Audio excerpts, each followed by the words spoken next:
오늘 읽었던 말씀 다 아시는 내용들이죠. 히브리서 11장은 믿음의 장이라는 별명이 붙어 있습니다. 성경에 수많은 사람들이 기록되어 있지만 그 사람들 중에서 모두 다를 지명한 것도 아니고 뭐 등급을 나눈 것도 아니고요. 그 사람들의 삶을 뭐라고 말해줘야 될지를 히브리서 11장은 얘기해주고 있죠. 여러분, 우리가 수도권에 살아요. 미사 신도시에 사시면서 열받으셨죠. 3기 또 신도시 발표돼가지고 여기도 인프라가 제대로 안 돼가지고 열받아 죽겠는데 또 이렇게 새롭게 만든다고. 우리가 어떻게 살아야 참 잘 사는 걸까요? 우리가 참 이런 생각 저런 생각 할 수 있잖아요. 어떤 분한테는 학력이라고 하는 게 굉장히 중요할 수 있어요. 그것도 목숨 거는 분들이 계시더라고요. 또 어떤 분들한테는 딴 거 필요 없고 부동산이 너무 중요한 게 있어요. 또 어떤 분들한테는 외모가 너무 중요한 게 있고요. 뭐 이것저것 여러 가지가 있겠지만 진짜 인생이라고 하는 걸 살아보신 어르신들한테 한 번 정도는 여쭤봐야 돼요. 인생은 뭐냐고. 저희 아버님도 목사님이시고요. 원로 목사님이신데 아버지 목회하시면서 제일 후회되는 게 어떤 거냐고 그랬더니 목회 열심히 더 할 걸 이 말씀 안 하시더라고요. 정말 열심히 하셨거든요. 아들인 제가 봐도 마지막에 31년 동안 한 교회를 섬기셨어요. 정말 맨 땅에 헤딩하는 마음으로 개척을 시작하셨어요. 우리 가족 4명이서 이렇게 개척을 산동네 시작했거든요. 저는 개척교회 마음이 어떤 것인지를 자랄 때부터 이렇게 줄기세포 사이사이에 있어요. 전 창세기 1장 2장이었다는 생각이 들어요. 가정에서 예배 드리다가 홀을 하나 얻었어요. 장의자 들여놓을 수 있는 형편이 못 돼가지고 정말 바닥에 이렇게 신문지 깔듯이 이렇게 그 방석 깔고 예배 드렸어요. 그러고 있다가 장의자가 들어와요. 참 교인들이 너무너무 행복해하는 거예요. 등이 하나 달릴 때마다 마치 창세기 1장 2장에 있었던 역사처럼 빛이 있고 어둠과 밤으로 나누어지고 또 하나님께서 생태계를 만들어 가시는 모습들을 보면 참 보시기 좋았다라고 하는 게 어떤 것인지를. 근데 제가 그 아버님 교회를 어릴 때부터 이렇게 쭉 다니면서요, 마음에 이런 마음이 있었어요. 큰 교회에 대한 늘 이렇게 뭐라 그럴까요? 이렇게 갈증이라 그럴까요? 늘 아버지 교회가 너무 조그만하다 보니까 큰 교회에 대한 연민이 되게 많았었어요. 제가 1990년도에 대학을 갔습니다. 대학 들어가가지고 부산에 있으면서요, 그 당시에 경배와 찬양이 굉장히 뜨겁게 이렇게 폭발적인 반응이 있었잖아요. 2년을 뭐 매주는 아니었지만 거의 1년에 한 30번 이상을 무궁화호를 타고 부산에서 서울역까지 와서 서울역에서 서빙고까지 가서 그 예배를 참석했던 것 같아요. 남들은 열정이라고 생각하는데 제 마음속에는 뭐가 있었느냐? 열등감이었어요. 하나님이 참 놀라운 게 있습니다. 이 심리학 공부를 하다 보면요, 모든 사람들은 다 하나씩 가지고 있어요. 다 자기의 정서적인 문제나 모든 게 있었어요. 근데 참 놀라운 게 어떤 건지 아십니까? 정서에 완벽한 사람은 아무도 없다는 거예요. 또 하나는 뭐냐? 그런 불안한 그리고 연약한 우리의 정서를 하나님이 쓰신다는 거예요. 제 안에 있는 열등감을 쓰셨던 것 같아요. 미친 듯이 돌아다녔던 것 같아요. 대학교 1학년 올라가자마자 신학을 공부하는 입장에서 그 데니스 레인이라고 하는 목사님이 강해 설교라고 하는 걸 가르치셨거든요. 못 알아듣겠더라고요, 솔직히. 그 세미나를 한 번도 빠지지 않고 계속 참석했던 것 같아요. 근데 지나보고 나니까요, 이게 다 하나님이 쓰실 때가 있더라고요.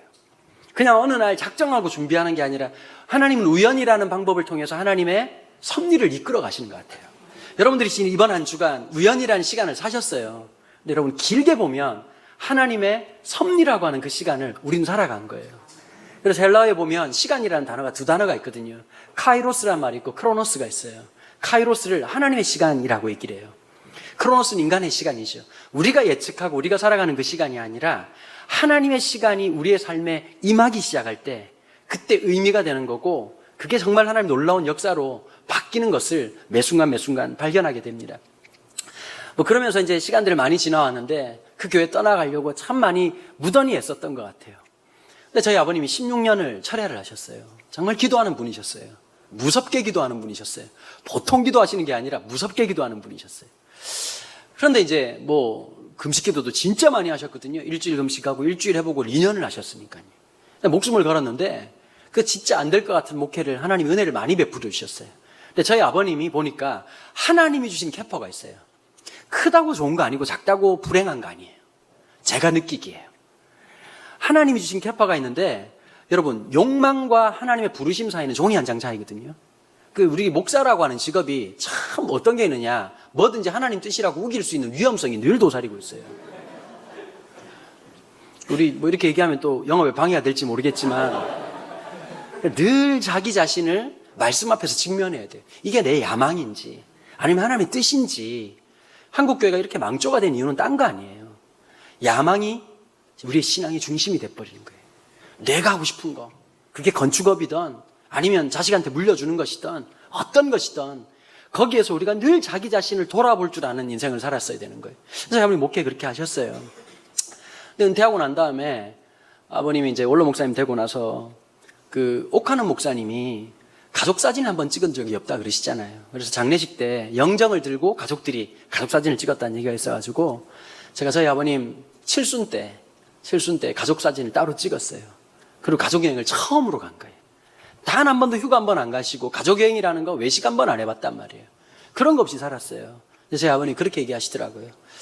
아, 가족들 못 챙기게 늘 미안하다 이렇게 얘기하시더라고요. 여러분, 살면서 지금 우리가 어딘가에 쫓기고 있어요.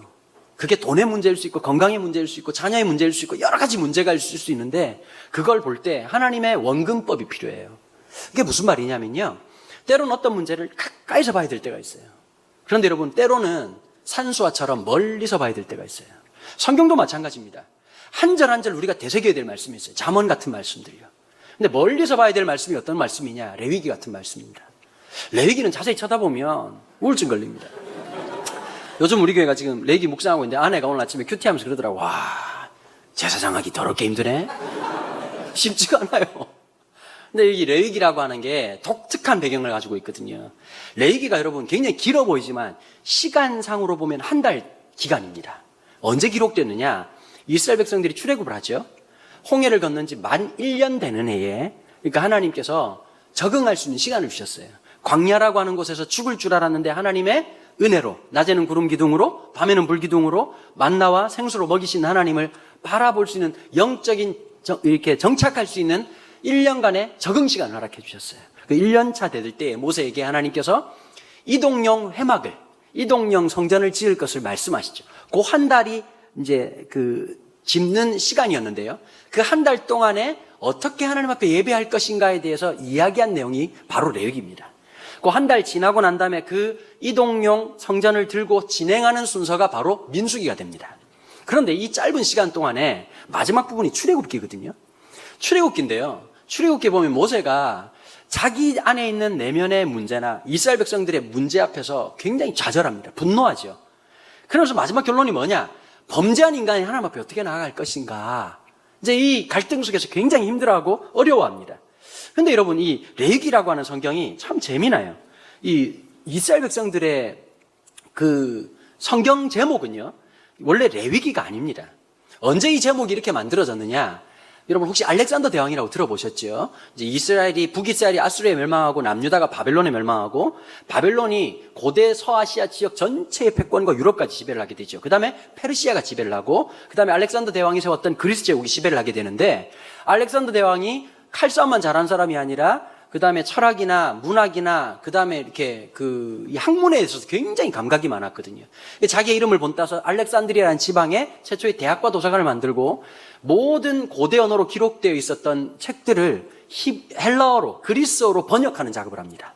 그 당시에 72명의 유대파 사람들이 이제 끌려와서 성경을 번역하기 시작하는데, 그레코 로만 사회는 반올림 반내림 법칙이 있습니다. 그래서 72명, 72인역이라고 하지 않고 70인역이라고 이제 불게이트라고 이렇게 기록이 남게 되고요. 원래 여러분 성경은 장과 절이 없습니다. 장과 절이 없었어요. 없었는데 유대인들은 어릴 때부터 성경을 공부하니까 그게 익숙하지만 알렉산더나 아니면 이 당시에 그레코 로만 사회는 이게 굉장히 어려우니까요. 어떻게 하느냐? 마소라라고 하는 학파에 의해서 장과 절로 처음으로 나눠지게 됩니다. 그러고 난 다음에 성경을 제목을 만들 때에 원래 히브리인들은 첫 문장이 제목이에요. 못 알아듣잖아요. 그래서 레위인들에서 예배가 진행되고 제사가 섬겨있기 때문에 레위기라고 이름을 지었고요. 민수기는 원래 베미드바르라고 해가지고 광야에서라는 뜻이거든요. 근데 광야에서 이렇게 시작되는 성경인데, 광야에서 그러면 뭘 알아야 뭘 알아듣잖아요. 우리도 이제 대충 광야라 이러니까 알아들을 수 있는데, 그래서 거기에 보면, 민수기에 보면 백성들이 숫자를 세는 장면이 나오니까 넘버스 그래가지고 숫자를 세웠다 이렇게 되어 있어요. 근데 이 레위기에 원래 히브리어 제목은 뭐냐면 바이라크 엘 모셰라고 하는 말이에요. 뭐 이렇게 한번 읽어줘야 목사라는 표가 나니까요. 와, 이라크, 와라고 하는 게 그 부정 접속사예요. 그러나 여호와께서 모세를 회막 가운데서 부르셨다 이 뜻이에요. 그러나니까 연결이 되겠죠. 그 바로 앞 성경에 있는 출애굽기 그러나라고 하는 게 어쩌면 but이라고 하는 의미지만 뭐와 연결될까요? 좌절하고 실망한 자기 자신에게 이스라엘 백성들에게 실망하고 있는 현 주소 속에서 범죄한 이스라엘이라고 하는 마지막 출애굽기 마지막에서 그러나 하나님께서 이 범죄한 이스라엘을 회막 가운데 부르심으로써 7가지 제사를 통해서 범죄한 인간이 하나님 앞에 나아갈 수 있는 방법을 제시한 사건이 바로 레위기예요. 그래서 이 성경은요, 멀리서 봐요. 그 다음에 이 7가지 제사와 함께 뭐가 있느냐? 450년 동안 이집트에서 종살이했어요. 노예살이했어요. 그러면 생활 주거 환경이 위생적이었을까요? 아니, 정반대였을까요? 정반대였겠죠. 그래서 보면 위생법에 대한 이야기들, 전염병을 막는 이야기들에 대한 이야기들이 레위기에 기록되어 있는 거죠. 그래서 멀리 봐야 되는 성경입니다. 그래서 제가 왜 오늘 히브리서를 얘기하고 있는데 왜 쓸데없이 레위기를 얘기하느냐? 히브리서를 신약의 레위기라고 얘기를 합니다. 조금 독특한 구조를 가지고 있어요. 그런데 그 사람들의 삶을 쭉 얘기하면서 히브리서의 첫 번째 메시지는 예수 그리스도 누군가라고 하는 기독론을 담고 있습니다. 조금 이런 얘기 해도 괜찮으시겠죠? 그죠? 사는 거 지쳐가지고 힘들어 죽겠는데 금요일까지 어떤 목사 와가지고 이렇게 힘든 얘기 하나 이렇게 하는데 혹시 여러분 조직신학이란 말은 들어보셨습니까? 들어봤는데 뭔지 모르시죠? 교인들의 특징이 그렇습니다. 들어본 것 같은데 뭔지는 잘 몰라요. 깔끔하게 설명을 드릴게요. 조직신학이라고 하는 말은요, 하나님은 누구이신가라고 하는 것을 논리적으로 이제 성경을 중심으로 성서 66권이라고 하는 성경을 중심으로 한 연구를 성서신학 내지는 성경신학이라고 얘기를 하고요.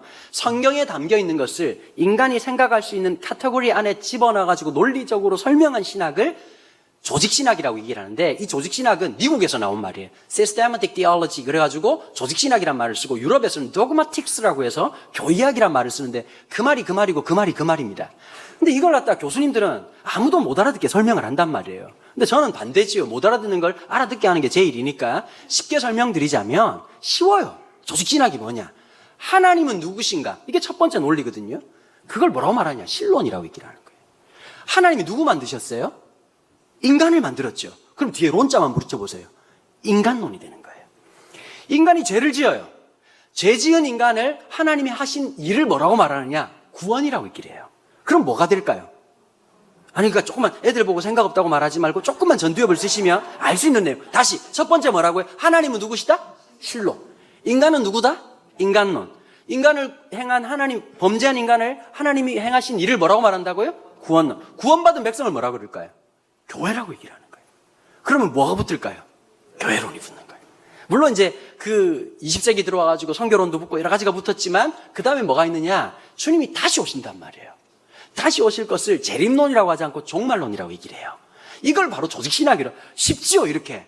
전사님들 학교에서 이렇게 가르쳐줘야 안 가르쳐줘요? 못 알아듣게 하죠. 원래 저 같은 사람이 교수를 내야 학생들이 살아요, 원래. 자, 그런데 예수 그리스도에 대해서 히브리 사회에 있는 이 유대인들은 어떤 생각이 있었느냐? 잘못된 생각이 있었어요. 메시아를 어떻게 생각했느냐? 힘과 권력의 상징으로 와가지고 유대인들은 다 구원하고 주변에 있는 나라들 다 망하게 할 거라고 생각을 했어요. 그런 표현을 신학적으로 뭐라고 말하느냐? 유다의 사자, The Lion of Judah. 유다의 사자로, 유다의 후손으로 오셔가지고 사자처럼 모든 짐승을 다 무너뜨릴 정치적 메시아로 생각했던 거예요. 근데 하나님은, 예수님은 어떤 분으로 오셨죠? 하나님의 어린 양으로 왔어요. 레위기에서 수많은 죄를 지을 때마다 그 죄를 전가했던 하나님의 대속 양이신 어린 양으로 오셨다는 거예요. 여기에서 갈등을 한 거예요. 참 웃기죠? 레위기를 제일 많이 행동으로 옮긴 사람들이 누구였을까요? 이스라엘 백성들이에요. 이 멍청한 것들이 그렇게 많이 양머리에다 손 얹고 양을 잡고 소를 잡아놔놓고 메시아가 어떤 분인지를 전혀 몰랐다는 거예요. 이걸 뭐라고 말하느냐? 레위기를 예표론 이렇게 얘기하거든. 그림자. 이제 실체이신 예수님이 오기 전에 여행 연습하는 거예요. 간호사들이 주사를 놓을 때 사람 팔뚝에 바로 찌르지 않죠. 지나가면 오시라고 이렇게 해가지고 뭐 하는 짓이냐고 그러면 제가 한번 테스트 할 테니까 마루타 좀 하시라고. 그냥 찌를 수가 없어요. 그래서 처음에는 양파에다 찔렀다가 막 연습을 하고 있다가 연습이 다 되고 나면 안타깝게 서로가 찌른단 말이에요. 간호사들끼리. 이걸 예표론이라고 얘기를 하는데 그 실습을 하면 자기의 죄를 직면하는 거죠. 죄를 지을 때마다 양 앞에서 내 죄를 고백하고 그 보혈의 피가 없으면 안 된다는 사실을 그렇게 연습했음에도 불구하고 예수님을 보고는 그걸 몰랐단 말이에요. 헷갈리고 있는 거예요. 예수님이 십자가 죽고 난 다음에 부활하신 사건에 대해서 부정하고 있는 히브리인들을 향해서 뭐라고 말하느냐? 예수는 이 당시에 사람들에게 지도자 그러면 제일 뛰어난 사람이 누굴까요? 모세예요. 모세보다 뛰어나시는 분이라고 히브리서가 얘기하는 거예요. 제사장 중에 제사장이라고 얘기하는 거예요. 왕 중에 왕, 다윗보다 더 뛰어나신 분이라고 하는 사실을 히브리서가 논증을 하고 있어요. 그러고는 히브리서 11장에서 수많은 믿음의 사람들이 살아갔던 삶의 양식을 뭐라고 표현하느냐? 믿음이었다. 그 믿음은 무엇이냐? 주님이 나와 함께 할 것에 대한 믿음이었고 하나님이 앞으로 행하실 것에 대한 믿음이었다. 자, 보세요. 요셉이 죽으면서 내 장례식 할 때 작은 비석 하나 세워다오 이렇게 말하지 않았어요. 뭐라고 말했느냐? 요셉이 내 장례식을 하지 마라. 유보해라. 너희가 언젠가 450년이 지나고 난 다음에 하나님이 지시해서 이 백성을 이끌고 갈 텐데 그때 내 뼈를 가지고 가라는 거예요. 이걸 뭐라고 받았느냐? 히브리서 기자는 믿음으로 본 거예요. 지금 내 인생에 행할 일뿐만 아니라 하나님이 행하실 하나님의 구속 역사에 또 한 부분으로 내 인생을 쓰실 하나님, 내 뼈가 그것을 증명할 것이다. 하나님 행할 것에 대해서 그것을 믿음으로 해석했단 말이에요. 수많은 여건들이 있었어요. 여러분 성경을 보면 이해 안 되는 사건이 너무 많거든요. 요셉 같은 사람이에요. 태어날 때부터 깔끔하게 쌍둥이로 태어나지 말고 혼자 태어나가지고 아버지의 사랑받고 엄마의 사랑받아가지고 내면도 건강하고 사랑받은 아들로서 태어나야 될 텐데 쓸데없이 쌍둥이가 태어났단 말이에요. 형이 너무 강해. 우리식으로 말하면 이런 거야. 쌍둥이 형이 전교 1등이요. 요셉은 날마다 그냥 급식 처먹고 학교에서 갔다 오고 엄마한테 욕이란 욕은 다 들어. 얼마나 열받겠냐고요. 여러분 유전자 몰빵이라고 들어보셨어요? 다 이쁜 게 아니에요. 연예인들 중에서도 보면 연예인 하는 사람은 너무 이쁜데 동생이나 언니는 사람들이 깜짝 놀라는 경우가 있잖아요. 그걸 유전자 몰빵이라고 얘기한다고. 다 이쁜 게 아니고 다 잘 사는 게 아니고 다 잘하는 게 아니야. 근데 보면 요셉은 어땠을까요? 태어날 때부터 아버지의 눈에 벗어난 사람이었단 말이에요. 늘 마음속에 뭐가 있었을까요? 열등감이 있는 거죠. 형님이 사냥하는 자리에 팥죽을 끓였다 그랬잖아요. 여러분 우연의 일치 같으세요? 아니에요. 야곱은 늘 앉아 누구만 생각했을까요? 형만 생각하는 거예요. 내가 형이 됐더라면, 가정법 과거. 늘 앉아가지고 내가 이랬었더라면. 우리 여성 성도 여러분 어떠세요? 내가 그때 그 오빠를 만났더라면. 늘 생각하지 않아요? 결혼 기념일 되면 남편들은 선물 갖다 주는데 여자분들은 한숨을 쉬어. 왜 그럴까요? 내가 미쳤지? 왜 이런 인간을 만났을까? 이런 생각하고 살아간단 말이에요. 물론 서로 바뀔 수도 있겠지만. 여러 가지 모습으로 살아가요. 여러분, 인생을 바꾼다고 달라질까요? 요즘 애들 제가 집회해보잖아요. 하면 참 신기한 게 있더라고요. 중간고사 끝나고 나면요. 애들이 막 그냥 망했다고 난리를 쳐요. 근데 이게 계속 반복이 돼요. 기말고사 끝나도 망했다. 또 2학기 중간고사 망했다. 6, 4, 24, 24번 하면 수고했다고 졸업장을 준단 말이에요. 참 어렵죠. 무엇이든지. 한 번만 더 하면 잘할 것 같은 인생. 더 한 번이 주어지지 않는 거죠, 어쩌면. 그 삶 속에서 이겨내야 될 수많은 것들. 야곱의 인생은 세상이 주는 그 사람의 데피니션이 있었다고. 야곱, 속이는 자. 뒤꿈치 잡는 사람. 여러분, 이 뒤꿈치 잡는다는 말이 우리가 볼 때 뭐 뒤꿈치 잡을 수도 있는 거지. 양말 신으려면 뒤꿈치 잡아야지. 그걸 갖다가 어떻게 얘기를 하겠어요? 이건 그레코 로만 사회를 잘 모르면 이런 얘기를 합니다. 여러분, 레슬링 중에서 그레코 로만형이라고 있죠. 몰라도 알아듣는 센스를 보이셔야 돼요. 그 레슬링은 두 종류가 있어요. 자유형이 있고 그레코 로만형이 있어요. 원래는 전통적인 형식은 그레코 로만입니다. 그레코 로만 사회는 철저하게 이원론적인 사고방식이 있어요. 영이 좋은 거고 육은 악한 것이다. 하늘은 이데아는 영원한 것이지만 땅은 없어져 소멸하는 것이다. 그러니까 몸도 어떻게 나누냐? 상체와 하체로 나눕니다. 상체는 거룩한 것이라고 보고요. 하체는 더러운 것이라고 생각을 하는 거예요. 그래서 이 고대 사회에서 특별히 서아시아 지역에서는 남성이 상대방의 하체를 잡는 것을 굉장히 부정하게 생각을 했어요. 근데 이 야곱의 이 상대방의 뒤꿈치를 잡는 자라고 하는 건 어릴 때부터 그의 삶에 어쩌면 규정이었고 정의였단 말이에요. 그 인생을 한번 벗어나는 게 참 쉽지 않았어요. 아버지를 속이죠. 여러분, 그걸로 끝난 게 아니에요. 나중에 보니까 이 거짓말하는 습성이요. 친가에서 온 게 아니라 외가에서 왔다는 놀라운 사실을 발견해요. 외삼촌 라반을 만났더니 구라 대마왕이에요. 입만 열면 구라요.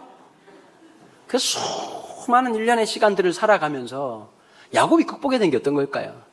여러분, 참 인생이라는 게 참 묘한 게 이런 겁니다. 미워하면 닮습니다. 저도 이제 내년이 50인데 저도 가끔씩 잔소리 하다 보면요. 제 안에 아버지가 살아 계세요. 제 안에 우리 엄마가 살아 있어요. 미워하면 닮아요? 늘 내 마음속에 이런 마음이 있었거든요. 난 절대 아버지처럼 안 해야지. 난 절대 엄마처럼 안 해야지. 어떤 사회학자가 그런 얘기 합니다. 남한과 북한이 정말 미워했잖아요. 70년 동안 열심히 미워했어요. 너무 닮았다는 거예요. 북한이 독재할 때 우리도 독재하고 서로 미워한다는 거예요. 미워하면 닮는 거예요. 그걸 어디서 알 수 있을까요? 이삭은 에서를 보자 말자 에서에게 편애를 했어요. 왜 그랬을까요? 가만 보면 사회심리학적으로 가만 보면요. 성경이라고 하는 게 성경신학으로도 볼 수 있지만 참 묘한 게 있어요. 이삭은 태어날 때 아버지가 100살이었어요. 태어날 때 한번 생각해 보세요. 옛날에 어르신들이 그런 경우가 있었잖아요. 며느리하고 시어머니하고 같이 임신하는 경우가 있었대요. 저희 할머니가 45세에 막내 삼촌을 낳았어요. 우리 할머니가 임신인 줄 몰랐대요. 아이고 나이가 드니까 배가 불러오는구나 이 생각했대요. 그리고 자꾸 배가 쪄가지고 이렇게 살을 빼야 되나 이 생각하고 있는데 한 6개월쯤 지났는데 굉장히 익숙한 느낌이 나더래요. 저희 할머니가 자녀를 9명 낳으셨거든요. 어디서 많이 느껴본 느낌적 느낌이 나길래 나중에 보니까 임신이었던 거예요. 며느리하고 별로 차이가 안 나가지고 굉장히 창피한 경우가 있었다는 거예요. 자, 이미 그 집안에 자녀 낳을 거 다 낳았어요. 여러분 나이가 100살이면 살아있는 게 기적이죠. 오줌만 나도 다행이죠. 근데 이 어르신이 100살에 파이팅 넘치게 하나님 역사하셔가지고 애를 낳았단 말이에요. 그럼 우리가 볼 때는 하나님의 이적이라고 생각하지만 우리가 자녀된 입장이다 그러면 이게 묘한 거잖아. 서열이 다 파괴돼 버리는 거예요. 이미 유산이 어떻게 갈 것이고 어떤 게 모든 것이 정해져 있던 그 고대 사회에서 대파란이 일어나는 거예요. 그리고 이 당시에는 가부장적, 아버지 중심적 사회지만 안으로 들어가 보면 모계 중심이란 말이에요. 잘 보세요. 이게 묘한 거예요. 아버지 밑에 엄마가 많아. 그러면 겉으로 보기엔 어때요? 가부장적, 아버지 중심적이죠. 근데 내면으로 딱 들어가 보면 어떨까요? 그 가족들이 아버지라고 하는 교집합 안에서 만나는 게 아니라 엄마가 누구냐가 훨씬 더 중요한 거예요. 누가 낳은 아들이냐, 누가 낳은 딸이냐가 훨씬 더 중요한 거예요. 그 알력 속에서 있는데 사례가 났던 한 명의 아이, 이삭이었단 말이에요. 자, 그러면 주변에서 이 한 놈만 없애면 깔끔하게 집안 문제나 어려움이 사라질 거라면 보이지 않는 끊임없는 위협 속에서 엄마 사례는 목숨을 걸고 아들을 지킵니다. 뭘 보면 알 수가 있죠? 자기 아들을 만약에 아내한테 말했으면 다 키워가지고 하나님이 지시하는 땅에 네 독자 아들을 나한테 바쳐라 그랬으면 엄마가 바쳤을까요? 끝났을 거야 아마. 나를 죽여라! 그러고 막 이 미친 영감쟁이 아주 그냥 나이가 처먹대니 해가지고 밤이나 처먹고 잠이나 자죠. 아들 미쳤어 아주 그냥. 그랬을 거란 말이에요. 아내도 모르고 데려갔단 말이에요. 그런데 뭘 보면 아느냐? 성경에 보면 사례가 죽자 말자 엄마가 죽자 말자 뭐라고 말했느냐? 낙심하였더라. 이 히브리어가 묘한 단어입니다. 우리식으로 말하자면 공황장애 왔다, 극도의 우울증이 왔다. 아버지가 보자마자 얘가 죽을 것 같으니까 어떻게 했을까요? 엄마 자리를 대체할 수 있는 며느리를 구해옵니다. 리브가를 데리고 오자마자 위로를 얻었더라 이러면서요 평생에 다른 아내를 두지 않고 마누라 치마꼬리만 잡고 살았어요. 그러니까 이때 당시에 가부장적 사회에서 강력한 리더십을 자랑해야 될 이삭은 어땠느냐? 성향적으로 보면 남성적이라보다는 중성적 캐릭터를 갖고 있었던 거죠. 그러다가 자식이 쌍둥이로 딱 태어났는데 에서가 온몸이 붉은 자. 네, 여러분 부모가 이런 게 있어요. 나랑 닮으면 측은해요. 저게 날 닮아서 그래요. 근데 내가 못하는 걸 하잖아요? 자랑스러워요. 그러니까 이삭 입장에서는 에서라고 하는 인물이 딱 등장하자마자 마음이 그냥 가버린 거예요. 평생 그러지 못했던 아빠로서. 그러니까 아들 한 놈만 밀었던 거예요. 그 상실감, 그 상처가 오죽했겠냐. 그럼 나중에 보면 또 어떻게 될까요? 야곱도 마찬가지. 이 집안의 문제는 뭘까요? 집착이 너무 심하다는 거예요. 하여튼 집착이면 그건 뭐 딴 거 필요 없어. 이삭도 너무했지. 아니 앞을 못 봤다 그러잖아요. 그 렘브란트라고 하는 이 네덜란드의 화가가 이삭을 그릴 때 굉장히 뚱뚱하게 그렸습니다. 옛날 이 화가들이요 성경적인 깊이가 굉장한 분들이었어요. 왜 뚱뚱하게 그렸느냐? 앞을 못 봤던 것을 당뇨병으로 인한 실명으로 봤어요. 왜 그랬느냐? 욕망 자제가 안 돼요. 에서에게 불러서 뭐라고 말하죠? 네가 가서 짐승을 잡아서 나로 별미를 만들어 마음껏 먹고 하고 난 다음 너를 축복하게. 이건 여러분 이게 정상적 어른으로서 못할 얘기거든요. 강호동이나 죽기 전에 뭐 할 얘기지. 정상적인 사람 같으면 그렇게 말 못한단 말이에요. 먹는 것에 대한 왜 그랬을까요? 애가 100살 때 부모가 아버지가 100살 때 태어났어요. 욕구 졸제가 됐겠냐고요. 다 이뻐 보여. 저도 그렇더만요. 요즘 우리 교회 애들 어린애들 보면 다 이뻐 보여. 내 자식은 막 그냥 막 첫째들 특별히 얼마나 잡습니까? 안 된다고 그랬지. 똑바로 해. 이렇게 하다가 둘째는 그래 알았어요. 이러고 이제 둘째 셋째는 유기농으로 키우잖아요. 보통 보면. 100살 할아버지가 애가 태어나가지고 먼 짓거리 하는데 뭐가 안 이뻤겠냐고요. 욕구 절제가 안 됐던 거예요. 그래서 렘브란트가 그렇게 뚱뚱하게 그렸던 거예요. 그러고 있는데 아버지는 먹는데 집착해. 엄마는 어떨까요? 여기서 모성이라는 게 참 묘해요. 렘브란트가 그린 그림 중에 탕자의 귀환이라는 그림이 있거든요. 그 그림을 보면 아버지가 탕자를 안아요. 이렇게 무릎 꿇고 있는 탕자를 이렇게 끌어안는데 한쪽 손은 남자의 손으로 그려져 있고요. 한쪽 손은 여자의 손으로 그려져 있어요. 남자들은 참 묘한 게 있어요. 이병철 회장이 첫째 아들한테 삼성을 물려주지 않았어요. 셋째한테 물려줬어요. 왜 그럴까요? 남자는 될 놈을 밀어요. 첫째라고 밀지 않아요. 될 놈을 밀어요. 엄마는 어떠냐? 엄마는 꼭 그런 게 있어. 집안에 자식들 많으면 형제지간에도 보면 셋째가 늘 사고치고 돈 빌려주면 안 갚고 이런 애들이 꼭 하나씩 하나님께서 돌림병처럼 한 명씩 주신단 말이에요. 하나씩 있으면 엄마는 이런 거예요. 첫째도 둘째도 이제 열받은 거지. 빌려줄 거 다 빌려주고 마누라 눈치 보고 그래야 되는데 또 빌려달라 그러니까 이제 그것도 이제 직접 전화 오는 게 아니라 엄마 통해가지고 전화 온다고. 잘 지냈니? 사업은 잘 되냐? 애들은. 그리고 엄마 목소리가 이렇게. 엄마가 무슨 행복할 일이 있겠니? 왜 그래 엄마 그러면 동생 좀 불쌍히 여겨라. 나 죽고 나면 쟤 누구 생각할지 모르겠다. 뭐 이러다가 그러면 이제 난리가 나는 거잖아요. 엄마 그놈 믿지 마. 엄마들의 특징이 있어요. 약한 사람을 챙겨요. 첫째보다는 둘째를 챙겨요. 갓난쟁이가 있으면 첫째보다는 둘째를 챙겨요. 그게 여성의 특징이에요. 그래서 렘브란트는 하나님의 사랑을 얘기할 때 아버지적 사랑과 함께 어머니적 사랑을 같이 이렇게 그림에 표현하고 있다고요. 근데 야곱 입장에서 보면은 이 집안도 집착이 너무 강하니까 야곱이 나중에 사랑에 빠져요. 여러분 유대인들이 독특한 게 있습니다. 아브라함, 이삭, 야곱이요. 다 사촌동생하고 결혼을 해요. 우리나라 같으면 근친상간이죠. 유대 순혈주의자들은 사촌끼리 결혼합니다.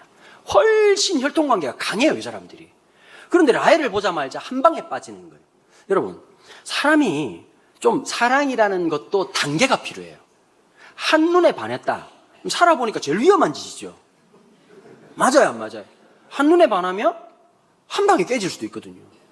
항상 모든 게 이렇게 좀 충분히 알아보고 사랑이라는 게 좀 그런 순간이 좀 필요하잖아요. 근데 보니까 한 여자를 너무 사랑한 거예요.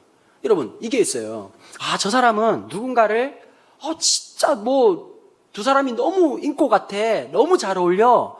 여러분, 사회심리학적으로 가만 보면 그게 문제가 있는 거예요. 집착이 강할수록 그렇게 표현을 할 때가 진짜 많아요. 자녀들 중에 그런 게 있잖아요. 애들이 막 공부 열심히 했으면 좋겠죠. 그쵸? 아니세요? 그냥 이렇게 농사나 짓고 그냥 농사도 요즘 쉬운 게 아닙니다? 그거 잘해야 돼요, 그냥? 그렇잖아요. 공부 잘하길 바라잖아요. 저희 집에도 한 놈은 공부를 열심히 하고 한 놈은 진짜 하나님 신기한 게 있더만. 둘을 썩지 않아요. 내가 저하면 나는 우아리라. 이런 애들이 꼭 있단 말이에요. 우리 집 첫째는 아들인데 공부를 열심히 해요. 얘가 왜 이렇게 공부를 열심히 하나 보니까 불안해서 그런 거예요. 틀릴까 봐. 우리 딸은 하나님이 창조할 때부터 불안이라는 요소를 넣질 않았어요. 늘 마음이 평안해. 부모가 불안하지 자기는 불안하죠. 그리고 늘 삶의 기준이 야 이거 왜 틀렸냐 그러면 엄마 우리 반에 이 문제를 틀린 애가 얼마나 많은지 알아? 라고 하는 디펜시브한 아주 그냥 심리가 탁월해요. 그리고 자기 점수보다 더 낮은 애가 있을 때 알 수 없는 내게 강 같은 평화가 늘 흘러. 삶의 기준이 낮아. 삶의 만족도가 높아요. 참 묘하죠. 이게 모순 같은데 묘한 게 있다니까. 삶의 기준이 낮은 사람은 삶의 기쁨이 늘 있어. 우리 아들 녀석은 하나 틀린 것 때문에 전전긍긍한단 말이에요. 아무리 위로를 해줘도 위로가 안 돼. 제가 느낀 게 하나 있어요. 아들을 보고 공부를 잘한다고 말하는 사람은 잘 모르는 사람이고 좀 아는 사람은 집착이 심하구나 이 생각이 들더라고요. 항상 그런 법이잖아요. 한 여자를 보고 사랑을 했어요. 여러분 사랑을 하면 뇌에서 도파민이라는 호르몬이 흐릅니다. 진짜 신기해요. 평소 때 체력도 안 좋고 별로 안 좋은 사람인데 사랑하는 남자랑 길을 걷잖아요. 3시간 4시간 걸어도 피곤한 줄 몰라요. 이 도파민 때문에. 도파민이 히로뽕이라는 마약 아시죠? 그것보다 진통효과가 150배가 뛰어나요. 사랑하면 안 아파. 새벽에도 일어나. 근데 유통기한이 1년 정도 돼요. 연애할 때 하나님께서 우리의 눈을 가려주셔. 결혼하면서 하나님 라식술을 해가지고 못 볼 걸 다 보게 해주시거든요. 근데 문제가 뭐냐? 집착을 하니까 7년을 수일처럼 여기고 한 여자를 사랑했어. 병적인 사랑이에요. 그런데 일주일 동안 이 베두인족들은요, 결혼식을 일주일 동안 하고 첫날 밤을 치러요. 좀 독특합니다. 어떻게 하느냐? 우리처럼 단단한 결혼식 하는 게 아니라 결혼 날짜를 잡으면 일주일 동안 잔치를 해가지고 그 사회 전체에 내가 결혼하게 된다는 사실을 소문을 내는 거예요. 굉장히 비슷한 풍속이 우리 신라시대 때도 있었어요. 서동요. 이걸 좀 알아들어야 무슨 얘기를 계속 할 텐데. 다음에 목사님 전체적으로 좀 공부를 하시고, 이렇게 좀. 제일 답답한 게 제가 청소년 사역자라고 맨날 무슨 소리만 하는 줄 아는데, 나름대로 신학을 공부를 지금까지 29년 동안 한 사람인데, 뭐 안 했겠어요? 미국 가서 유학까지 간 사람인데. 서동요에 보면, 서동요에서 그런 게 있잖아요. 그죠? 선화공주님은 누구랑 결혼할 거라는 소문을 퍼뜨리면 그 당시에 어떻게 그렇게 결혼해야 되는 거예요. 지역사회에 알리는 거예요. 내가 이 여자랑 결혼한다. 일주일 동안 잔치를 해야 되는 거예요. 모든 사람들이 밥을 먹이고 모든 사람들이 그 소식을 알리고 난 다음에 그 사람들이 증인이 돼가지고 누구한테 가느냐? 장인한테 가는 거예요. 딸 내놓으시오! 이렇게 하고 일주일 만에 일주일을 채워야 딸을 요구할 수가 있어요. 그 일주일을 채우는데 이 사람들이 물을 안 마신단 말이에요. 왜 물을 안 먹냐? 석회석이 많아가지고 물 먹으면 죽어요. 그래서 야인이라고 하는 걸 마십니다. 이게 이제 현대로 돼가지고 와인이 된 거죠. 야인이라고 2.2도에서 한 2.7도 되는 아주 약한 술인데, 아무리 약한 술이라도 일주일 동안 처먹어 보십시오. 그러면 뭐 멀쩡한 놈도 개 될 거 아닙니까? 그러면 자유시시오! 일주일 동안 이제 첫날 밤을 치르고 하는데 아침에 일어나 보니까 라헬이 아니야. 이 집안도 유전자 몰빵이요. 동생은 너무 이쁜데 언니가 성경에 보면 이렇게 하는, 안색이 좋지 못하였더라. 안타까운 거죠. 어떤 이상한 그런 이제 반품을 하러 갔단 말이에요. 이게 택배가 잘못 왔다. 근데 우리 동네에서는 풍수법을 얘기하면서 첫째를 먼저 시집 보내지 않고 둘째를 보낸 법이 없다. 그래서 일주일을 더 채워라. 그래서 이 일주일을 누구를 위한? 첫째 딸을 위한 게 돼버리고 또 일주일을 채워가지고 증인을 데려와가지고 결혼해가지고 살았는데 문제는 하나 있어요. 성경에 보면 하나님이 야곱이 레아를 사랑하지 않은 줄 아시고 라헬만 사랑하신 것을 알고 사랑한 줄 알고 레아를 긍휼히 여기사 레아는 임신하게 하셨으나 라헬은 임신치 못하게 하시니라 이러고 애를 4명을 낳아요. 근데 첫째 아이 루벤을 낳고 난 다음에 이 여자가 한이 쌓인 거예요. 왜 한이? 상상할 수 있어요? 이런 게 있어. 레아도 나름대로 동네 좋아하는 오빠가 있었을 거 아니요. 근데 그 오빠가 이렇게 잠시 시간 있니? 가슴이 뛰지. 그럼 오빠 웬일이세요? 그랬더니 갑자기 쪽지를 주면서 이거 동생한테 꼭 전해줘. 얼마나 당했겠냐고. 한두 번 당했고. 온 남자들은 내 동생만 사랑하고. 근데 이놈은 기집애 좀 딴 데 시집가면 좋을 텐데 또 한 남편 놓고 경쟁하게 생긴 거예요. 첫째를 낳자마자 너무 기뻤던 거예요. 인생에서 단 한 번도 동생을 이긴 적이 없는데 루벤을 낳자마자 뭐라고 말하느냐? 얘의 두 번째 이름을, 두 번째 뜻을 어떻게 했냐? 이제는 내 남편이 날 사랑하리라. 근데 사랑을 안 해. 둘째를 낳았더니 너무 열받는 거예요. 남편이 날 사랑하지 않는다는 거 하나님도 알고 온 동네 사람들 다 안다네. 셋째를 낳았어. 레위라는 애를 낳았어. 유대인에게 3과 7이라는 숫자는 완벽수거든요. 3을 채웠으니까 이제는 남편이 나와 연합하리라. 안 해. 넷째 아이 유다를 낳아. 그러면서 하나님이 엄청난 변화를 주셨던 것 같아요. 이제는 내가 여호와를 찬송하리로다. 그래, 나 같은 인생에 사람들이 아마 얘기했을 거예요. 참, 야, 레아 너 희한하다? 네 남편 너를 우리가 봐도 사랑 안 하는 것 같은데 어떻게 임신이 됐을까? 이렇게 생각. 하나님의 은혜가 본인만 몰랐는데 사람들은 본 거죠. 그러면서 변했단 말이에요. 그런데 아버지 야곱은 어땠을까요? 라헬이 낳았던 아이 요셉만 사랑했단 말이에요. 그러면서 그 집안에 문제가 찌그덕대면서 문제가 생기고 저기 꿈꾸는 놈 요는도다 그러고 파묻어 죽이려고 그러다가 이집트로 내려가는 상인에게 팔아버리는 인신매매가 집에서 일어나는 비참한 사건이 벌어졌단 말이에요. 이 참 가슴 아픈 일이지요. 그 요셉의 인생에 야곱의 인생이 참 힘들어요. 제가 나중에 혹시 야곱이라는 영화를 이렇게 좀 그 미국이나 이런 데서 좀 찍을 일이 있으면 장면을 이렇게 돌렸으면 좋을 것 같아요. 보통 이제 시대순으로 쭉 가는 건 좀 전통적인 방식이고 갑자기 나이가 다 든 야곱이 이집트의 파라오 앞에 서는 거예요. 파라오는 지금 굉장한 손님을 모시는 거지요. 요셉의 아버지가 왔으니까 나라가 망할 뻔했는데 살리게 구국의 영웅이었던 요셉 지금 말 따라오시는 거죠. 성경을 좀 지금 불안해요. 지금 제가 굉장히 지금 절반은 지금 절에서 오신 분들 같아가지고 불안해요.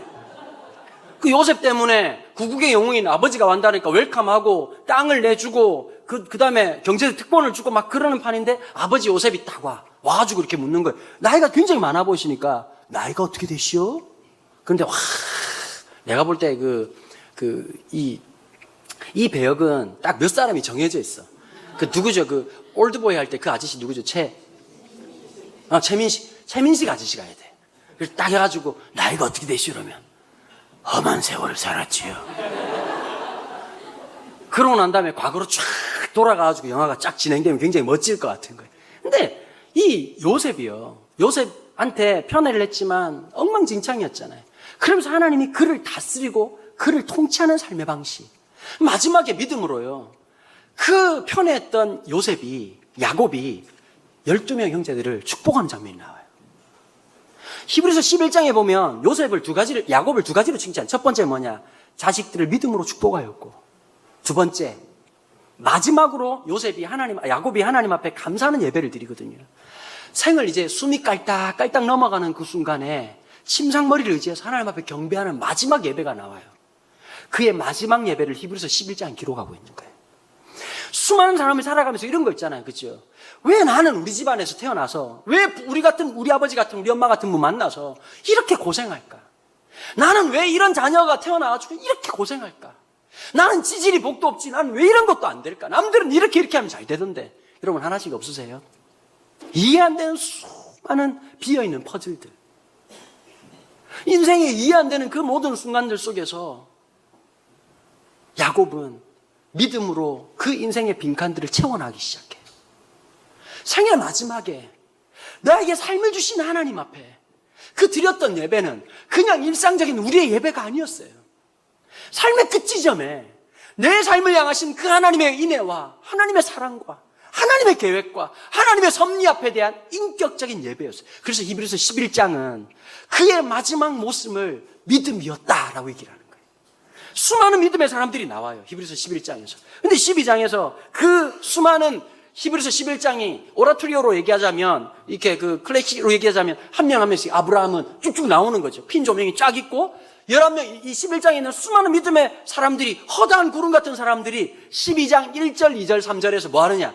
오늘을 살아간 우리에게 대합창을 하고 있는 게 히브리서 12장이에요. 그러면서 이렇게 얘기하는 거예요. 구름과 같이 많은 둘러싼 허다한 증인들이 있으니 모든 무거운 것과 얼매기 쉬운 죄를 벗어버리고 인내로서 우리 앞에 당한 경주를 하며. 여러분, 우리가 먼저 알아야 될 게 하나 있어요. 우리 각자 감당해야 될 무거운 짐이 하나씩 다 있다는 거예요.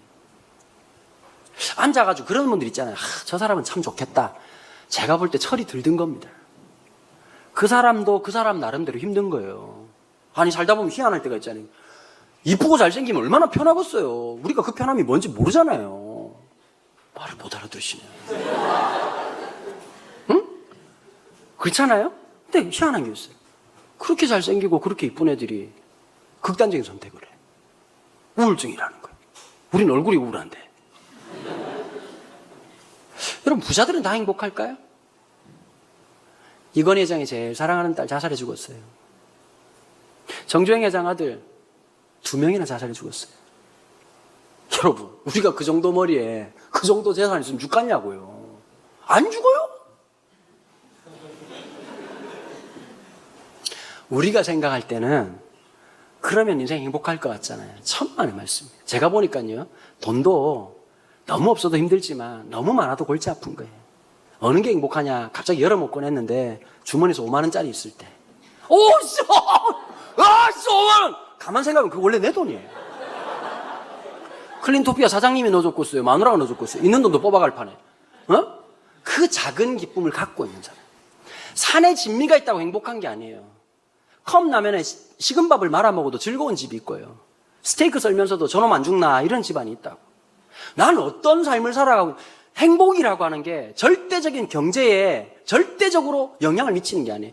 1988이라는 드라마가 있었죠. 아들 여사하고 보는데 재방송에서 봤어요. 근데 아들이 그러더라고요. 아빠, 나도 저런 동네 살고 싶어. 1988 드라마에 나왔던 주인공들이 고등학교 2학년이었어요. 그 상황에서. 제가 1988년도에 고등학교 2학년이었거든요. 그때만 해도 이웃이 있었어요. 잘 살고 좀 빈부격차도 그렇게 심한 거 아니었고, 좀 잘 사는 집들은 뭐 하나 나무를 묻혀도 넉넉하게 묻혀가지고, 야, 갖다 줘. 밑에 집 좀 갖다 줘. 엄마 싫어. 이 새끼 죽을래! 말 안 듣는 새끼 아주 그냥. 그럼 갖다 주면 그 집도 그냥 멜름 받아먹고 끝나는 게 아니라 뭐라도 하나, 계란이라도 한두 알 갖다 주고, 식용유 떨어지면 야, 옆집 가서 빌려와. 그럼 옆집 가서 빌려왔다. 여러분, 우리가 86년 아시안게임 지나고 88 올림픽 끝나고 난 다음에 우리가 경제적으로 급성장을 했어요. 3만 불이 되면 세상이 뒤집어질 줄 알았어요. 3만 불 지나 보니까 여러분 어떠세요? 희한한 게 하나 있어요. 경제적으로 나아졌는데 마음은 더 가난한 거예요. 만약에 우리 아파트 사는데 옆집 가서 띵동 이러면서 식용유 좀 빌려주세요. 미친놈으로 생각할 거예요. 가슴 아픈 현실이 뭔지 아세요? 옛날에는 교회 장로님이 돌아가시면 온 교우들이 상주가 됐어요. 같이 일상을 열어놓고 음식을 하고 손님을 맡고 그 아픈 밤을 보내고. 근데 요즘 어떤지 아세요? 이런 얘기 하더라고요. 어떤 사회심리학자가 대한민국이 죽음을 너무 하찮게 여긴다는 거예요.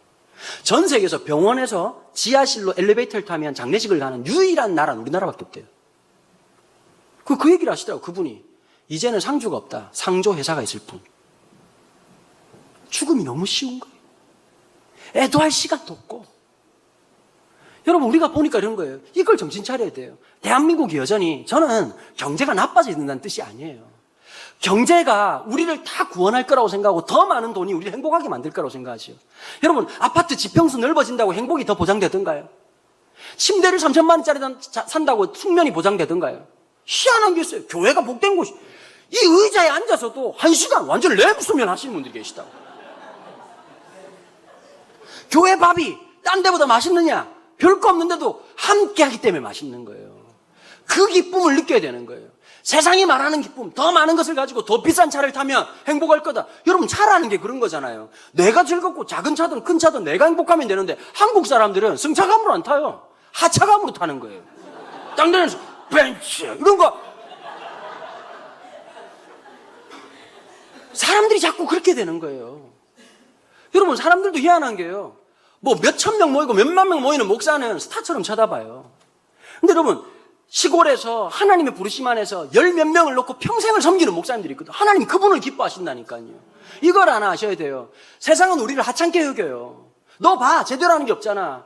어머니들 어떠세요? 애들 키우고 남편 건사하고 집안 돌보면서 나는 진짜 소모품처럼 느껴지는 거예요. 아니에요. 여러분들이 가정에서 여러분들이 헌신과 수고가 있기 때문에 가정이라는 게 버텨지는 거예요.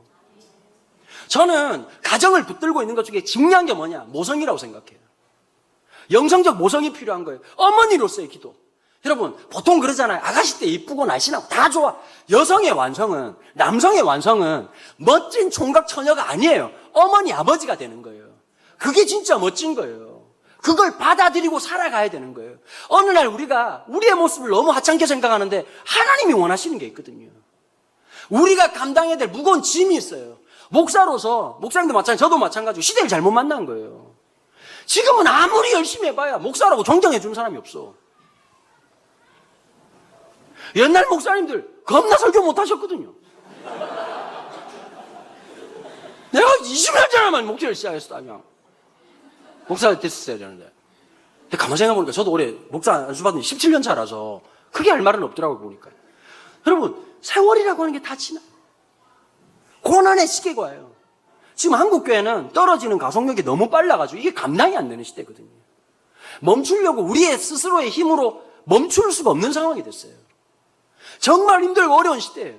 그러면 거기다가 가끔씩 좀 죄송하지만 어르신 목사님들이 고생도 하신 거 알겠고 한국교회를 이만큼 성장시킨 것도 알겠는데 그렇게 하고 이제 이렇게 조용히 계셔야 되는데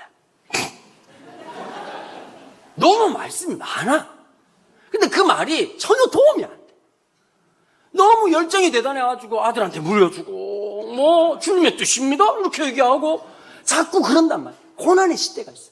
여러분들 마찬가지죠. 아마 그게 가족의 건강이든 재산의 문제이든 관계의 문제이든 자녀의 문제이든 다 짐이 있다는 거예요. 여러분, 이 짐 때문에 우리가 주님 앞에 나오는 거예요. 금요일 날 여기 왜 오셨어요? 문제가 있으니까 왔을 거 아니에요. 여기 왔다는 것 자체가 인생이 불시착이라는 뜻이거든요. 소프트 랜딩이 안 돼. 랜딩 하려고 하니까 기장이 얘기하는 거예요. 승객 여러분, 바퀴가 내려오지 않습니다. 각자 신을 찾으시죠. 그리고 배치기하고 이제 내려온 인생이 그런 수많은 것들이 있거든요. 여러분, 여기 살다 보면 이런 게 정말 애쓰고 수고해가지고 여기까지 이사 와가지고 여기까지 왔어. 좀 집값이라도 좀 오르고 우리가 여기서 끝나는 게 아니잖아요. 그죠? 좀 더 집권해가지고 좀 그래도 서울 특별시민 한번 돼보는 게 꿈에도 소망. 우리가 언제부터 미사일이 그렇게 좋았다고? 그렇게 해가지고 살면서 있다고 뭐 한강이 보이는 거 항공모함을 보면 뭐하냐고. 저도 어릴 때 태평양을 본 놈이에요. 제 고향이 해운대 옆에 송정이거든요. 그럼 태평양이 다 내 거야? 사실 부산 놈이라 그런지 이 한강이 위로가 안 돼요. 이 나라에다 물 담은 느낌이라 왠지 이게 만족이 안 돼. 각자가 감당해야 될 어려움이 있다는 거예요. 두 번째 뭐라고 말하고 있느냐? 얼매기 쉬운 죄들이 있다는 거예요. 여러분, 죄는 성향이에요. 어떤 사람은 성적인 것에 대해서 너무 집착을 많이 느끼는 사람이 있어요. 돈에 대해서 환장하는 사람이 있어요. 돈도 이런 사람이 있어요. 소비욕이 센 사람이 있어요. 내일 굶어 죽어도 외제차 타야 되고, 내일 굶어 죽어도 수입 옷 사가지고 비싼 옷 사가지고 명품 옷 사가지고 티 한 장에 100만 원짜리. 요즘 남자애들이 그런다네요. 요즘 뭐냐면 명품 티들 있잖아요. 티 한 장에 보면 면티 한 장에 40만 원 50만 원, 그건 이해가 안 되잖아요. 요즘 잘 안 입는데요, 청년들이. 유니클로에서 10,000원짜리 이런 거 입는다는 거예요. 그래놓고 신발을 100만 원짜리 신는데요. 좀 이해가 안 돼. 그냥 나이키가 아니고, 말을 못 알아들으시는데, 나이키가 콜라보를 해요. 나이키랑 누구랑 이제 뭐 칼하트나 이렇게 하여튼 그런 거 있어요. 그냥 뭐 세상이 참 하여튼 쓸데없이 뭐 콜라보를 한단 말이에요. 콜라보를 하면 이번에도 뭐가 있었냐니까 한국 나이키하고 전 세계 나이키에서 그 나이키 신발, 콜라보한 신발을 살 수 있는 사람 추첨을 했어. 사면 가격이 얼마쯤 되냐니까 한 80만 원쯤 하거든요. 사가지고 팝니다. 그러면 앞에 2자를 붙여가지고 280에 팔아도 서로 살려고 한다는 거예요. 미쳤지. 지금 지하 단칸방 살면서 200만원짜리 신발 신고 앉아가지고. 그런 사람들이 있다고요. 외모에 엄청 집착하는 사람들이 있어요. 여러분 이걸 아셔야 돼요. 자꾸 여자분들이 오늘 눈썹 이상하지. 당신의 눈썹을 사람들이 그렇게 주목하지 않아요. 오만 사람들 여러분 세상에 좋은 게 많습니다. 왜 당신을 보았어요? 선하고 아름다운 게 훨씬 많은데 하나님 그러라고 우리의 눈을 뚫어놓은 거 아니겠습니까? 사람들이 다 공부에 집착하는 사람들이 있어요. 죄는 성향이에요. 한국 사람들이 제일 특징이 있어요. 분열에는 전 세계 최고예요. 하여튼 나누는 거는 제가 보니까 왜 하나님 우리나라에게 아직 통일 안 주실까요? 여전히 동서가 이렇게 화합이 안 되고, 좀 교회라고 하는 데가요, 좀 생각 자체가 라이트 한 분도 있고 레프트 한 분도 같이 있어야 돼요. 이런 깜빡이가 오른쪽만 있다 골치 아픈 거거든요. 균형을 잡아야 되잖아요. 때로는 그렇지 않아요? 보면 균형을 잡아가야 되는데 우리는 한 사람을 때려잡자 이렇게 돼가지고 살아왔단 말이에요. 너무 극단적인 생각이 있어요. 그러면 만약에 북한하고 통일됐으면 말투만 달라도 얼마나 나눠지고 또 나눠졌겠어요. 좀 마음 넓은 걸 가르쳐야 돼요. 늘 경쟁 상대로만 생각하고 껄매기 쉬운 죄들이 있어요. 그걸 극복할 수 있는 방법이 딴 게 없어요. 하나님 은혜가 우리를 채워주셔야 되는 거예요. 하나님이 우리를 붙잡아 주셔야 돼요. 쉬운 죄를 벗어버리고. 믿음이란 무엇이냐? 히브리서 기자는 이렇게 얘기하죠. 인내로서 우리 앞에 당한 경주를 하자. 믿음은 무엇인가? 여러분 요한 1서에도 요한 1, 2, 3서에도 보면 믿음을 뭐라고 말하느냐? 인내하는 것이다. 믿음은 견디는 거다. 여러분 견뎌야 돼요. 여러분 교회 다니는 청년들이 보통 보면 교회만 다니고 신앙 좋은 청년들이 사회생활하면 전부 다 울거든요. 취직했다고 합격했다고 축복하고 가보니까 여러분 직장이 만만합니까? 예? 세상에 제일 힘든 게 남의 돈 합법적으로 벌어오는 거잖아요. 하나님 신기해. 모든 직장이 또라이 김부장을 하나씩 다 심어놨기 때문에 내 영혼을 탈탈 털어버린다고. 난 처음에 몰랐네. 우리 교회 청년들이 주일날 설교를 하면 그렇게 울더라고. 그럼 내가 생각해도 별로 큰 은혜는 아닌데 너무 지나치게 울어서 이게 무슨 일인가 나중에 알고 보니까 왜 우는지 알겠더만요. 내일이 월요일이라서 운다는 거예요. 제가 한두번 원 위로하고 커피 사 먹이고 밥 사 먹이고 위로하고 들어주지만 제가 한 달 지나고 얘기를 했어요. 그만 울어라. 주변에 선배들 봐라. 저기 걸어다니는 김 집사님 공기업 28년 차다. 뒤에 있는 분 중소기업 30년 차다. 보니까 늘 갑자기 아브라함을 눈앞에서 본 느낌이야. 다윗이 걸어다녀. 한 번씩 물어봐라. 네 또래한테 묻지 말고 산전수전 공중전 다 겪은 어른들한테 한번 물어봐라. 지사님 너무 힘들어요. 그럼 뭐 이렇게 말할까요? 다 그런 거야 새끼야. 진리가 나와요. 지금 애 때문에 사춘기 해가지고 죽을 것 같은 엄마들끼리 앉아가지고 커피 마시고 브런치. 그건 내가 웃긴 게 있어. 남편들은 밥이나 차려주고 좀 그러시오. 아침에 사료. 부인들 중에는 남편이 여보 뭐 먹을 거 없어? 뭐 먹을래? 이게 주겠다는 말인지 안 주겠다는 말인지 모르겠는데 시리얼을 사놓는 건 좋아요. 우유는 좀 챙깁시다. 우리 인간적으로. 우유 없이 시리얼 처먹다가 인디안밥 목공항에 쳐야 죽을 것 같아요. 남편 아침부터 아주 직장생활 해가지고 서울 가가지고 죽으려고 하고 점심밥 받아가지고 밥 좀 더 주십시오. 철판에 밥 받아 먹고 있는데 이 주변에 또 카페 얼마나 많아. 그 카페에 아줌마들 앉아가지고 브런치를 하는 게 있어요. 아침도 아니고 점심도 아니고 애매한 거 앉아가지고 접시에다가 이쁜 접시에다 동네 풀 뜯어가지고 소세지랑 계란 넣고 빵 2장 넣고 19,800원 쳐받는 거! 전부 다 여자요. 혹시 남자가 양복 입고 앉아있으면 100% 목사예요.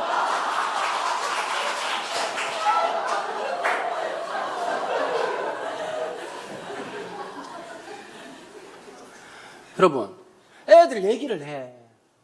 한번 물어봅시다. 학원 선생이 인생을 다 알 것 같습니까? 옛날에 노량진에 재밌는 일이 있어요. 내가 녹음하러 갔다가 노량진에 사법고시 학원들이 많았잖아요. 지금 전단지를 나눠주잖아요. 전단지 보면 뭐 선생님들도 프로필 잘 찍어가지고 뭐 세종대왕은 그에게 국어를 맡겼다 뭐 이런 선생님들 있잖아요, 보면. 그래서 올라온 게 내가 보면서 느낀 게 하나 있어. 이 선생님들 중에 사법고시 합격한 사람이 아무도 없어. 여러분, 대학은 들어갔는지 모르지만 인생은 무엇이라고 말해줄 수 있는 사람 아무도 없어요. 꼴랑 그런 선생님한테 애의 인생을 맡긴다고요? 여러분, 철든 부모는 딴 게 아니에요. 하나님이 사인을 주시면 아, 이게 기도할 문제이구나, 이걸 깨닫는 거예요. 가끔씩 교인들 중에 가방 끄는 긴데 분위기 파악 못하는 분이 계셔. 자꾸 나보고 이렇게, 목사님 난 진짜 이해 안 되는 거 있죠. 왜 그럴까? 나는 이해가 되는데 자기만 이해가 안 돼. 살다가 보면 못생긴 배우자랑은 살아도 분위기 파악 못하는 배우자는 진짜 힘들어요. 맞아요, 안 맞아요? 여성분들이 있잖아요. 보면 내가 지금 몸이 아프고 그러면 남편들이 들어와가지고 청소기 좀 붙잡고 이렇게 설거지 해주는 척이라도 해야 될 텐데 계속 와가지고 어디 아파? 약 먹어? 죽여버리고 싶어요? 맞아요, 안 맞아요? 지금 엄마가 열받아 있는데 애들 중에 눈치 없는 애들 있잖아요. 보면 엄마가 지금 기분 안 좋구나 그럼 지방에 들어가가지고 막 견디고 막 숨고 이렇게 막 은폐와 은폐를 이렇게 살아야 되는데 바보 같은 놈이 계속 하죠. 엄마 밥 안 줘? 그래 이 새끼야! 이러면서 막 죽여버리고 싶죠. 분위기 파악을 해야 돼. 맞아요, 안 맞아요? 지금 하나님이 나한테 지금 뭘 말하고 있는지를 알아야 돼요. 굳이 영안이라는 표현을 쓸 필요가 없어. 하나님이 그렇게 은밀하고 조용히 하시는 게 아니고 대놓고 얘기하시거든. 그러니까 정상적 뇌만 있어도 하나님의 숨결과 하나님의 느낌적 느낌을 알 수 있는데 못 알아듣는 거예요. 왜 그럴까요? 내 욕심에 취해 있고 내 생각에 취해 있으면 절대 안 들려요. 여러분, 견뎌야 될 게 있어요. 자녀 문제 때문에 힘들 때 또래들 만나지 마세요.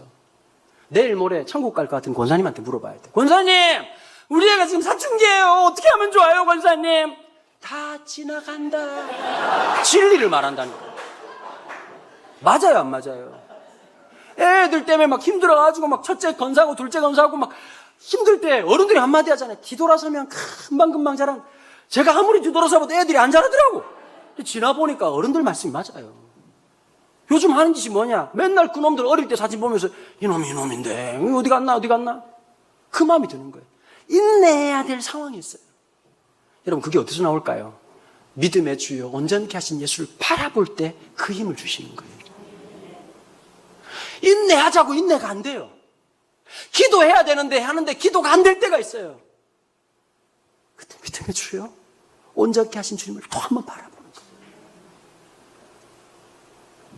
제가 이 말씀 드리고 이제 벌써 1시간이 됐네요. 뭐 다 한다고 뭐 이렇게 시간에 수당을 줄 것 같지는 않고. 전 4대째 예수님 집안에 태어났어요. 지지난주에 주일날 오후 예배 서울에 있는 한 교회에 설교하러 갔었어요. 설교 끝나고 난 다음에 담임 목사님이 저를 이렇게 가만히 쳐다보시는 거예요. 혹시 할아버님 함자가 강동자 희자를 쓰지 않냐고. 저희 할아버지를 어떻게 아시냐고. 이분이 이런 얘기 하시더라고요. 제가 처음 전도사를, 저희 어르신이 우리 가족들이 다녔던 교회가 송정교회인데 교회 역사가 137년 된 교회예요. 그 교회에서 처음 전도사를 했다는 거예요. 근데 저희 할아버님을 기억하시더라고요. 어떻게 기억하세요? 그랬더니 저희 할아버님이 평생 새벽기도 하셨거든요. 기억나는 게 몇 가지가 있대요. 첫 번째, 제일 늦게까지 기도하시는 분. 그 맨 마지막에 의식처럼 기도가 다 끝나고 나면 예배당 의자를 하나씩 만지면서 그 찬송을 불렀대. 아버지여 나의 마음을 맡아 주관하시고 완악하고 교만한 것. 그 찬송을 늘 부르셨다는 거예요. 참 할아버님도 인생 1902년에 태어나셔서 나라 빼앗기는 서름, 수많은 아픔과 어려움들을 사셨단 말이에요. 그리고 믿음으로 버텨오신 거예요. 평생의 비결, 돌아가실 때까지요, 89세에 앞을 못 보셨어요. 91세에 돌아가셨는데. 평생, 마지막에는 극동방송을 귀에 끼고 있더라고요. 평생 예배 드린 분이셨어요. 할아버지 그렇게 설교가 좋소? 라고 물었더니 그러더라고요. 야, 임마. 막판에 헛소리 안 하려고 안 그러냐. 믿음 좋다는 사람도 마지막에 무너지는 사람들이 너무 많은데 제가 할아버지를 통해서 느낀 게 하나 있어요. 아, 믿음은 마지막까지 다람박질하는 거구나. 주님을 또 바라봐야 오늘 살 수 있는 힘을 주시는 거예요. 오늘 또 받아야 될 그 은혜가 오늘을 살게 하는 거예요. 여러분, 오늘 이 밤 믿음의 주에 온전케 하신 예수를 바라보는 밤 되기를 바랍니다. 견딜 수 없었던 인내를 하나님 허락해 주시는 밤, 다시 기도하면서 주님을 바라보는 밤, 문제보다 크신 하나님을 바라보는 밤,